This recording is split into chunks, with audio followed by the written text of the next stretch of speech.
Ladies and gentlemen, you are listening to Life Well Lived by Amabala Stephen. It's an engaging and enlightening talk show on life, relationships, and the business of life. Grab a cup of juice and just chill. Life Well Lived by Amabala Stephen. Live life. Live fully. Thanks for tuning into our podcast. We love having you here, and it's our mission to bring you all the latest and greatest tips, skills, and know-how to make you the best that you can be. We know that you have it in you, and we're going to show you how. Now, let's get started.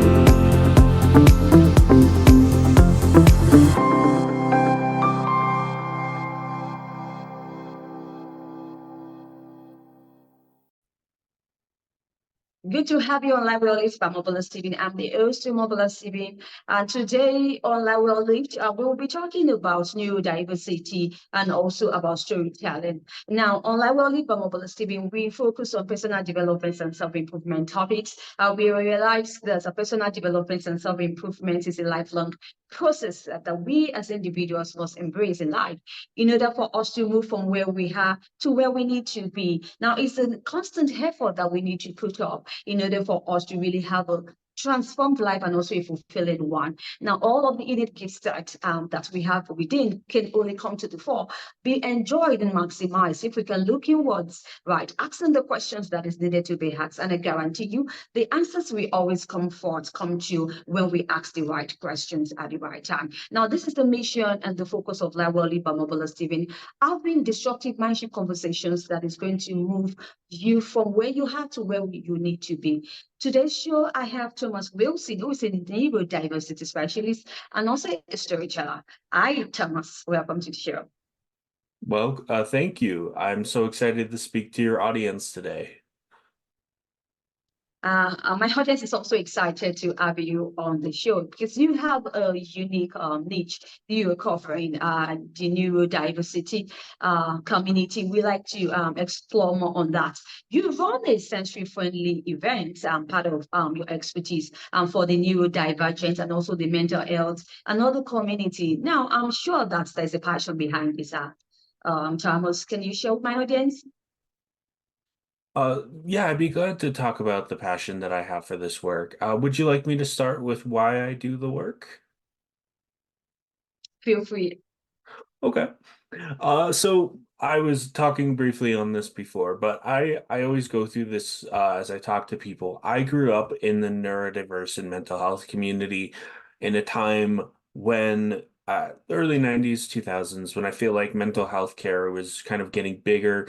People were exploring the world around them, but there was a lot of toxicity and a lot of anger towards the mental health community and those who were in therapy. And as someone in that time, there were a few things that I really noticed was a lot of people don't have access to quality care or events, but also that the general mindset from the community is often that people who have extra needs or whatever phrasing you would like, is kind of jaded and very limited. We, as a society, have a lot of systemic attributes in place to actually hold back people with a diagnosis or lived experience with their journey and mental health care. And so as a kid, I spent a lot of my time focusing on trying to hone my own story, as I believe that all people are birthed from stories. It is the foundation, one of the foundations of humanity. We've been telling stories ever since humanity has been around. There have been cave drawings. It focuses on so many different media. But as a kid, I love stories. I connected to Edgar Allan Poe at a very, very young age when I first heard The Raven.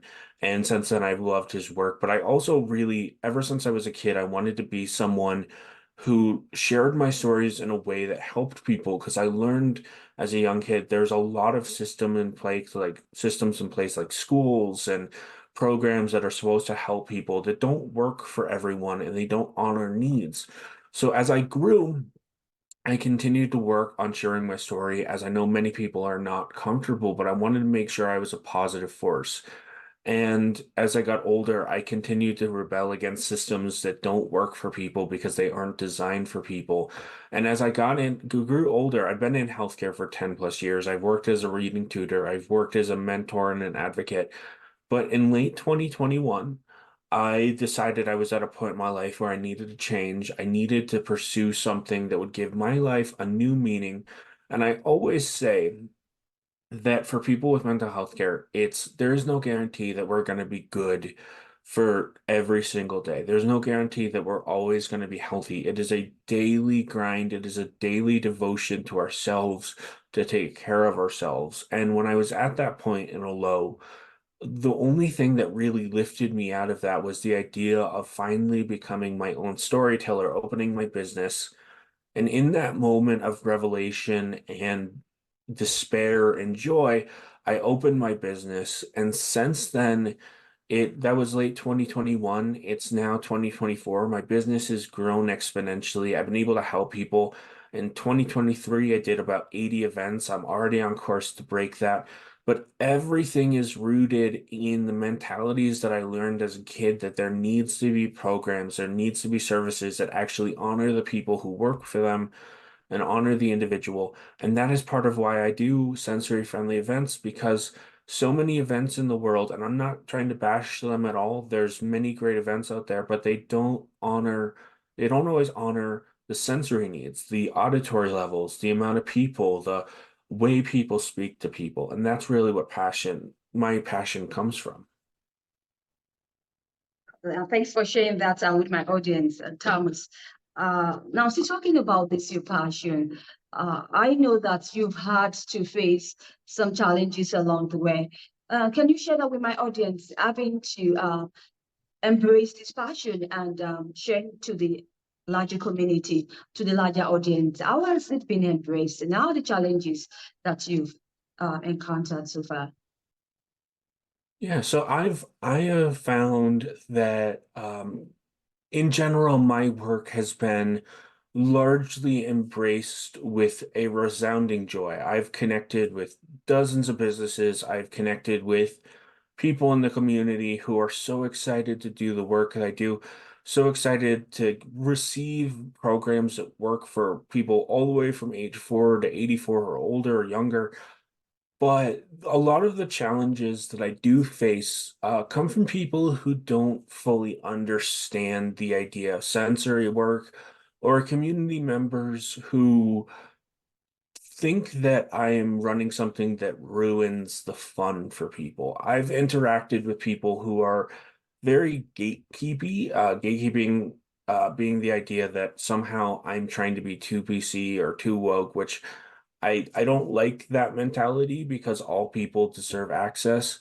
But the other thing that I've also run into that's a challenge, which I'm not letting these stop me, is the mentality that so many people in the community are taught to shame themselves, taught not to seek access to programs and to seek help.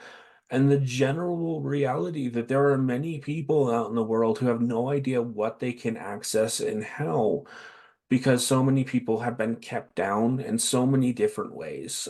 One of the things I run into is people are afraid to ask me questions.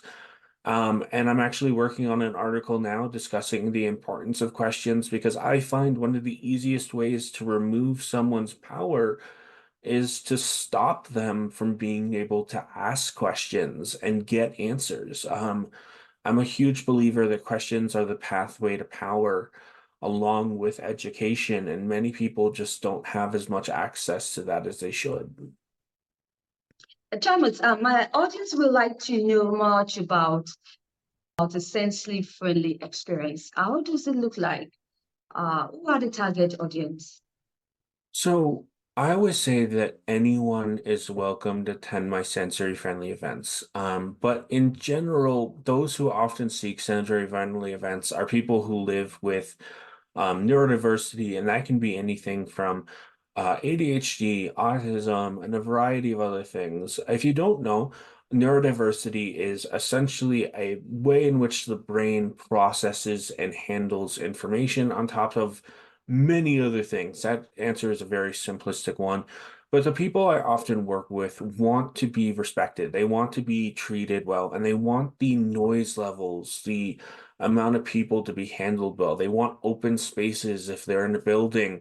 And a lot of my work focuses on first making sure that I set up that space in a breathable, open manner. So tables are set up well. There's plenty of chairs. There are spaces people can go if they need to get away from the general group. There's quiet spaces dedicated if someone is reaching sensory stimuli overload. But also, when people show up, I work diligently to approach each individual with a calm and compassionate manner. I make sure that everyone attending feels respected and heard.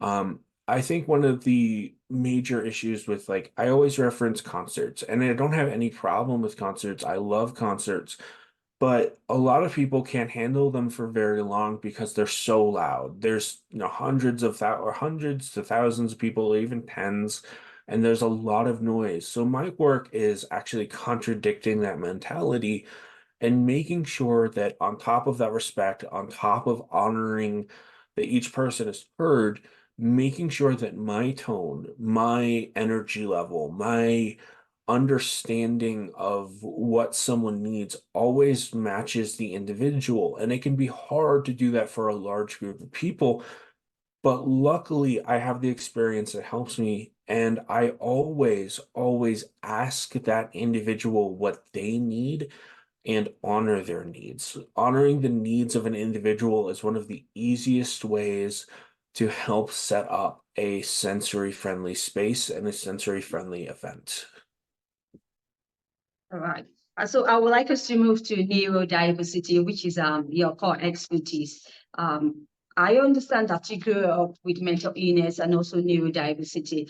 So tell me, what do you think, or what do we need to know about this aspect and the challenges that embracing neurodiversity does? So I would say there's so much to neurodiversity that it's hard to do it in a short time. But what I always like to encourage, there's a few things. One, if you think you're neurodiverse, I know that if someone listening thinks they're neurodiverse, it's okay to reach out to a doctor and they feel ashamed, worried, or scared.